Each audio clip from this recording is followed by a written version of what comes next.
السلام عليكم ورحمة الله وبركاته.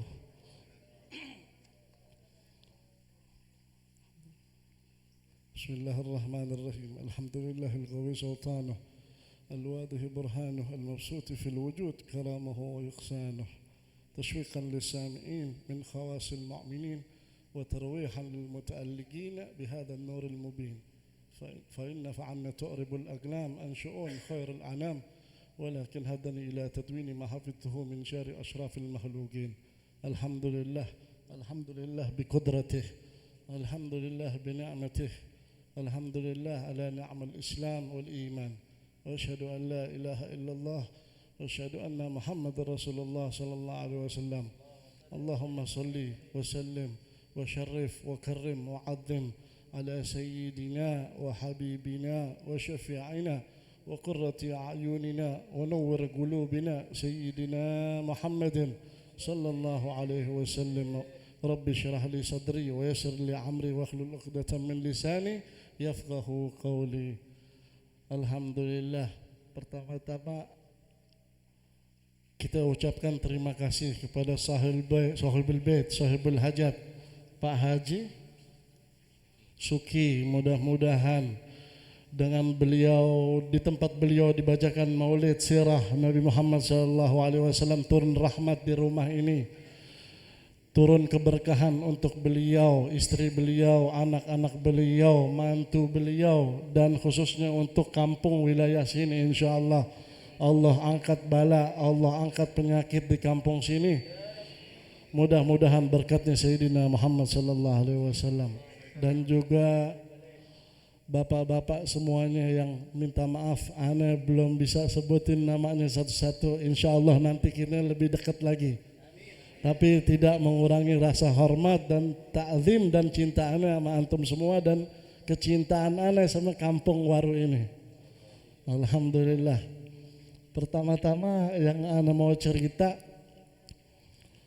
jadi cerita awalnya ana ke Madura itu, ana belum pernah menginjakkan kaki di Madura, wala di Bangkalan, Sampang, Pamekasan, Sumeneb, ana ndak pernah nginjekin kaki di Madura. Tiba-tiba satu hari tengah malam ana mimpi Sayyidul Walid Habib Hussein bin Harun al-Junaid, abah ana.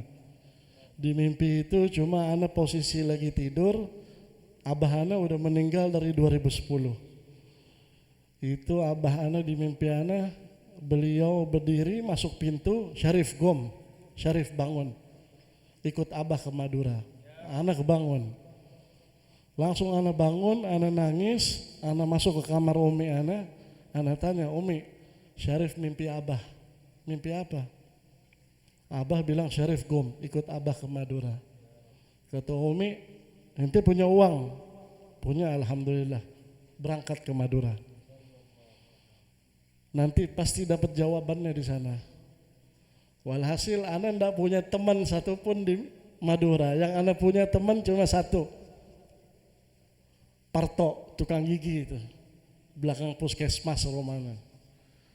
Karena yang ana punya teman cuma satu, beliau, dan ada nomornya, ana kasih kabar beliau. Dan satu jamaah majelis ta'lim ana, ada namanya Pak Adit, itu ana kabarin, Pak Adit kirim KTP, besok kita berangkat ke Madura. Beliau kaget setengah mati. Ada apa, Beb? Ada acara, ada undangan apa? Enggak, ana mau berangkat aja ke Madura. Walhasil kita berangkat di Madura, ada sedikit ujian, rintangan biasa namanya, kita mau niat baik pasti Allah kasih ujian. Tapi semuanya selesai. Pertama kali anak injek Madura, Waru, dan langsung ke rumahnya Pak Andi Suparto. Anak kenal Ustadz Baidawi, anak kenal almarhum, orang baik beliau Haji Zainuddin yang baru meninggal, itu orang baik. Kita doain mudah-mudahan beliau diterima di sisi Allah dan ditempatkan di tempat yang mulia di sisi Allah. Karena beliau juga salah satu orang yang pertama kali anak kenal di kampung sini. Walhasil berjalannya waktu, kita kenal sama semuanya. Kita sering beberapa kali undang habaib-habaib dari Jakarta, termasuk Habib Umar bin Ahmad As-Segaf dan kakak beliau Habib Zain bin Ahmad As-Segaf. Pertama kali kita ajak ke kampung Waru, Itu beliau merasa takjub. Karena apa? Di mana beliau belum pernah mendapatkan suasana seperti di kota-kota lain. Karena apa? Beliau saking takjub, walaupun beliau ke kota Pamekasan beda sama Waru. Karena apa? Di Waru hampir setiap mata kita memandang orang pakai kopiah. Pasti pakai sarung. Jangan nggak usah jauh-jauh ke Sumeneb, Bangkalan, Sampang. Masih kota Pamekasan aja kita lihat banyak yang udah nggak pakai kopiah. Tapi alhamdulillah di Waru khususnya, entah ada sisi negatifnya kita nggak usah lihat. Yang kita lihat kebaikan aja. Mudah-mudahan dengan banyaknya majelis di kota Waru, pondok pesantren, solawat yang dibacain, kebaikan itu keburukan itu sedikit-sedikit akan terkikis nantinya, insya Allah. Sampai Habib Zain juga sampai kemarin malam telepon kepengen balik lagi ke Waru karena saking kangen, nggak tahu ada magnet apa di Waru nih. Mungkin saking banyak masyarakatnya yang cinta sama dzurriyyahnya Rasulullah Sallallahu Alaihi Wasallam, jadi menumbuhkan, jadi menanamkan magnet antara para dzurriyyahnya Rasulullah sama warga-warga Waru, insya Allah. Yang kedua, insya Allah kita akan mendirikan atau kita akan membuat jadwal rutin majelis taklim bulanan. Insya Allah jadwal majelis taklim bulanan yang dimana insya Allah biiznillah setiap bulannya itu atau setiap 2 bulan sekali kita akan mengundang habaib insya Allah yang antum biasa lihat di YouTube. Insya Allah tiap sebulan sekali atau 2 bulan sekali kita akan mendatangkan habaib yang hanya biasanya kita bisa lihat di YouTube. Insya Allah kita bakal bisa bertatap muka, mengambil berkah dari menatap wajah orang-orang soleh, keberkahannya lebih besar. Nama majelisnya insya Allah Diwanul Muhibbin. Nah, Diwanul Muhibbin ini alhamdulillah di saat di tahun 2019 awal ana mendirikan majelis taklim, itu ana membuat hall abah ana yang ke-9 tahun. Itu hadir di situ guru ana Habib Abdurrahman bin Umar Al-Idrus, Al-Habib Muhammad bin Abdullah Al-Junaid dari Hadramut, dan beberapa habaib lainnya. Habib Abdurrahman Al-Idrus ini beliau habaib tertua di Indonesia sekarang. Umurnya hampir 97 tahun dan masih ada sampai sekarang, tapi beliau lagi sakit. Mudah-mudahan kita doain Allah panjangkan umur beliau insya Allah.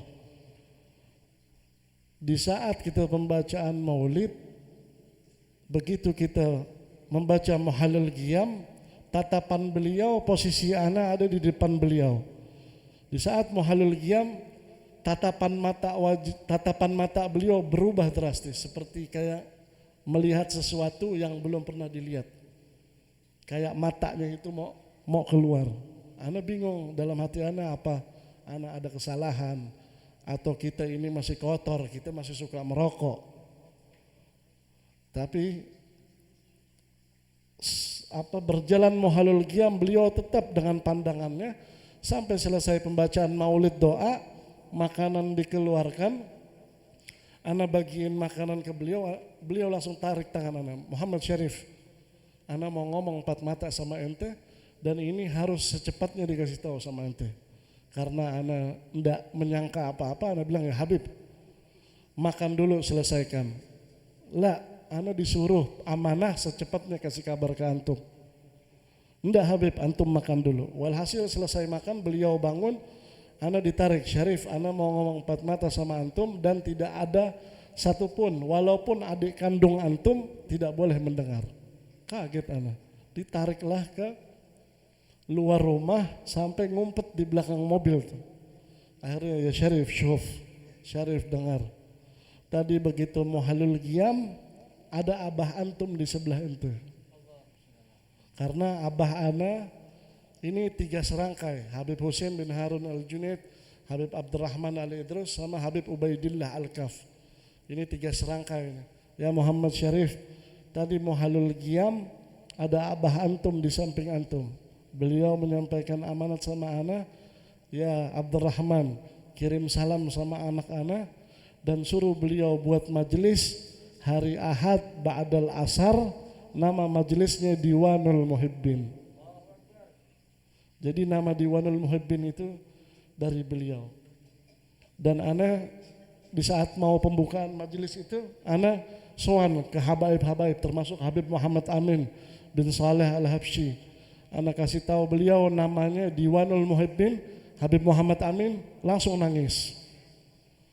Karena arti Diwanul Muhibbin ini sangat Masya Allah. Selanjutnya ana sowan ke Habib Ali bin Sahil, gurunya Habib Rizik Syihab. Masih hidup orangnya, Habib Ali bin Sahil. Ana sowan ke beliau, ana tanya, ya Habib, beliau juga kaget, antum dapat nama ini dari mana? Ana ceritain kisahnya. Akhirnya Syarif, syuf, antum tahu arti Diwanul Muhibbin? Enggak ya Habib. Jadi bisa keluar ini nama Diwanul Muhibbin. Ceritanya di Hadramut ada salah satu ulama di zamannya. Beliau wali min auliyaillah, wali akbar, wali besar.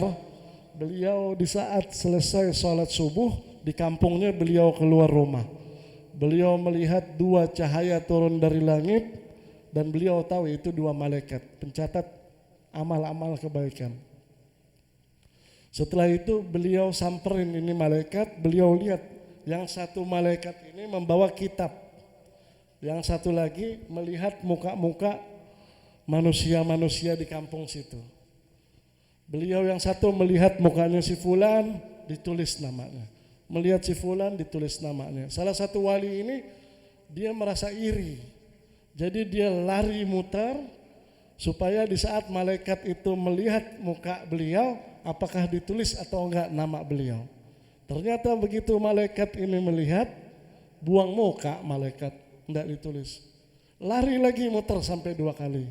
Enggak dilihat juga, sampai 3 kali enggak dilihat juga. Begitu beliau pulang, beliau nangis. Sholat, sholawat, munajat nama Allah, munajat sama Rasulullah, dapat mimpi. Ya fulan, jangan bersedih. Sekarang nama engkau sudah ada di kitab itu. Tapi masih dijawab kitab, belum disebut namanya. Akhirnya subhanallah, begitu besoknya beliau selesai sholat subuh, diketuk rumah beliau. Assalamualaikum, waalaikumsalam. Ternyata malaikat yang tadi 2 orang. Ya fulan, atas perintah Rasulullah nama engkau sudah aku tulis di sini. Wahai malaikat, kitab apa itu? Ditulis, wahai syekh, wahai dzurriyyatur rasul, di sini tertulis semua nama-nama makhluknya Allah yang cinta kepada Nabi Muhammad. Kitab ini namanya adalah Diwanul Muhibbin. Barang siapa yang mencintai Nabi Muhammad, otomatis namanya dimasukin ke dalam kitab ini.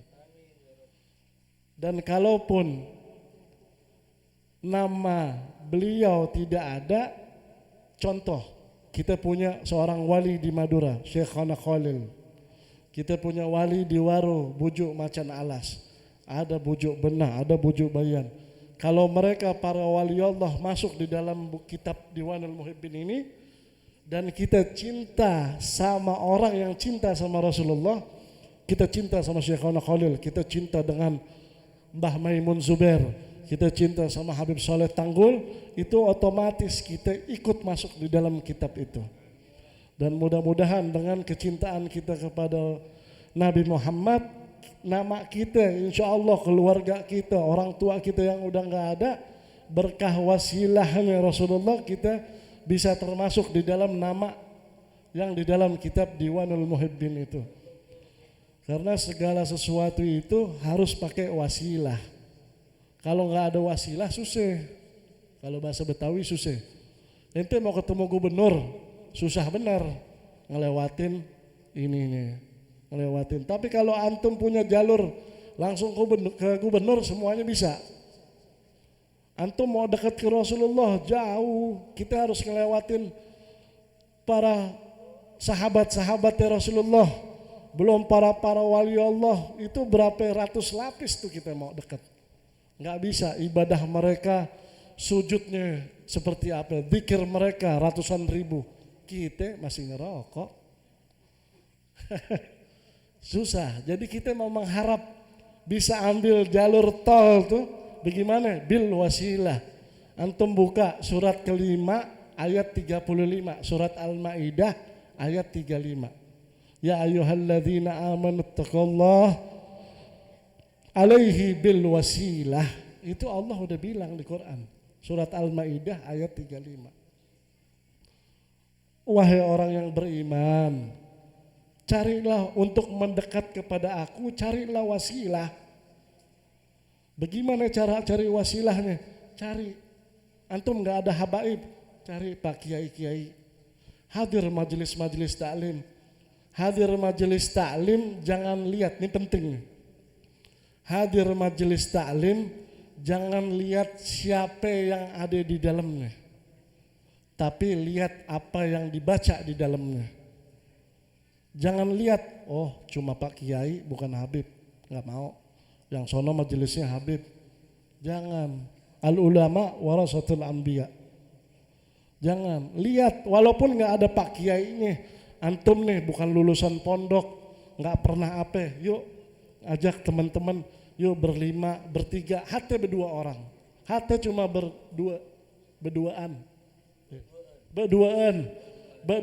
ayo ajak baca ratib yuk. Jadi segala sesuatu jangan lihat siapa yang ada di dalam majelis, tapi lihat apa yang ada isinya di dalam majelis itu. Walaupun majelis itu cuma pembacaan Yasin, pembacaan ratib, lihatnya isinya, bukan siapa.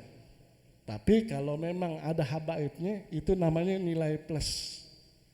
Yang kayak tadi wasilah. Bukan para kiai nggak bagus, para kiai juga ulama, orang yang dicintai sama Allah. Para kiai juga kalau antum lihat urutannya, nasabnya juga tetap keilmuan, sanad keilmuannya tetap jalurnya juga ke habaib. Mbah Maimun Zubair, Syekh Nawawi Al-Bantani, Kiai Haji Hashim Asy'ari. Jadi jangan memilih-milih. Ente ambil berkahnya para kiai, ente ambil berkahnya para habaib. Jangan milih-milih. Kebanyakan orang sekarang juga yang banyak yang milih-milih. Jangan. Kiai ulama kita, cintain ulama kita, cintain semuanya. Walaupun di kampung kita ada ustadz cuma bisa ngajar anak kecil baca Iqra, jangan kita yang merasa kita lulusan pondok kita lebih tinggi dari dia. Jangan. Karena kalau nggak ada guru-guru ustadz yang ngajar baca Iqra, kita nggak akan bisa jadi kayak sekarang.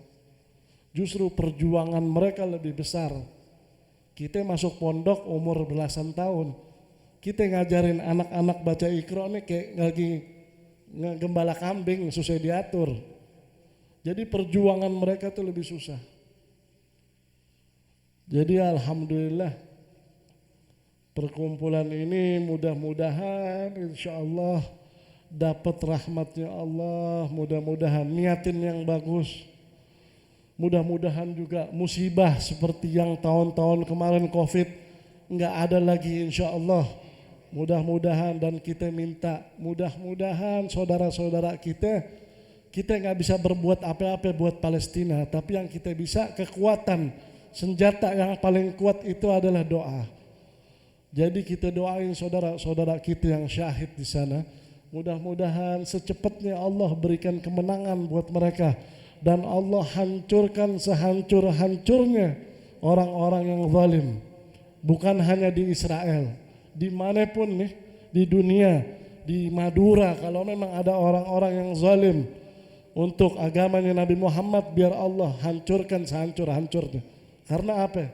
Di kampung kita kalau ada satu kemaksiatan, kenapa Habib Rizik selalu keras menentang? Terutama bagian nahi munkar. Ulama kan ada bagian-bagiannya. Ada yang amar ma'ruf nggak bisa kenceng.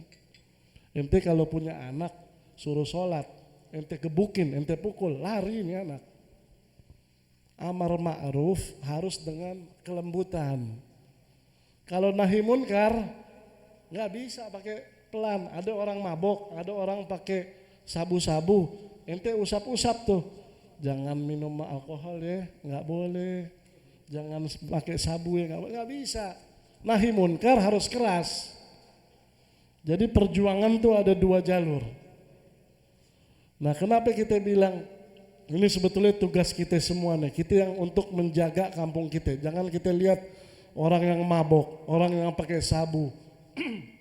Kita diemin, biarin anaknya si fulan, yang penting anak-anak enggak. Jangan. Biarin dia mabok, biarin dia orang gua nggak kenal, bukan keluarga gue. Kenapa? Kalau Allah udah murka, Allah udah kesel, Allah udah sangat-sangat murka, itu Allah nurunin bala, nggak lihat di situ ada siapa. Mau ada habaibnya, mau ada kiainya, mau ada ustadznya, di saat maksiat udah merajalela, Allah turunin bala, nggak dilihat tuh ada siapa di situ. Karena tugas kita sebagai ulama, tugas kita sebagai kiai ataupun kita yang faham mana yang boleh dan mana yang enggak, tugas kita menegur mereka. Jadi jangan kita diam melihat kezaliman. Jangan kita diam melihat kemunkaran. Karena apa? Enggak boleh diam.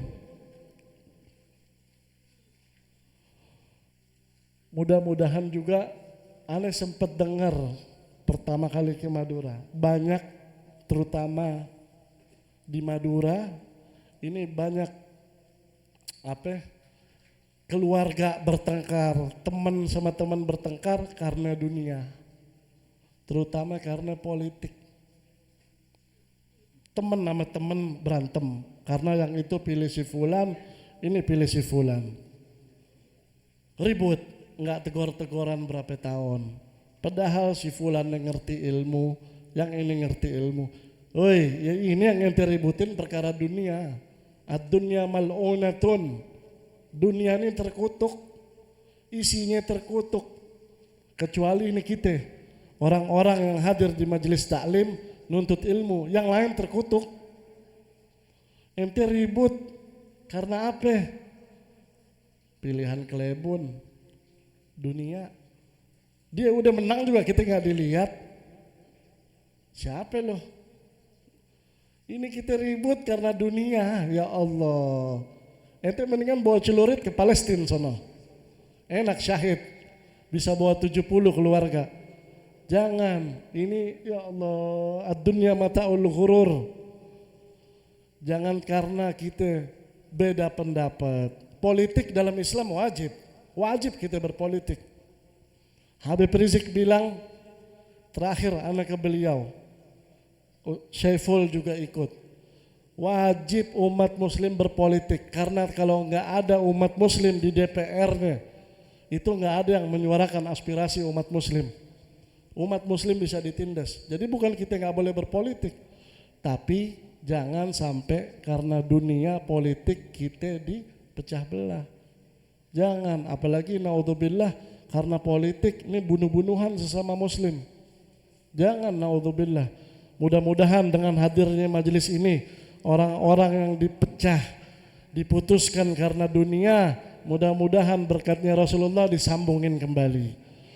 Walaupun kita yang punya beliau, teman kita yang punya salah, jangan malu untuk kita minta maaf duluan. Niat kita cuma satu, menyenangkan hatinya Rasulullah. Jadi kita besar hati, kita yang maafin duluan. Kita ikutin sunnahnya Rasulullah. Dia yang salah, kita yang minta maaf. Nggak apa-apa. Mau dia bilang bagaimana, mau orang bilang mau bagaimana, niat kita cuma satu, nyenengin Rasulullah. Di saat Rasulullah sudah senang sama kita, apa yang ente minta sebentar bakal terwujudnya insya Allah. Mudah-mudahan kita semua yang hadir di sini nggak pulang dari majelis ini, Allah hapuskan semua dosa-dosa kita insya Allah. Yang kita pulang ke rumah insya Allah membawa keberkahan dengan pembacaan majelis ini. Yang ada di rumah kita yang sakit, Allah angkat penyakitnya. Yang punya hutang, Allah lunasin hutang-hutangnya insya Allah. Yang punya anak yang masih kecil, mudah-mudahan anaknya bisa menjadi besar nanti, tidak lain bisa mengembirakan Nabi Muhammad sallallahu alaihi wasallam, Rabbi fanfa'na bi barakatihim wa akhdina al-husna bi hurmatihim wa amitna fi tariqatihim wa mu'afati minal fitani wa sallallahu alaihi Muhammadin wa ala alihi wa sahbihi wasallam walhamdulillahi rabbil alamin. Hadza minni wa la minkum. Assalamualaikum warahmatullahi wabarakatuh. Waalaikumsalam warahmatullahi wabarakatuh.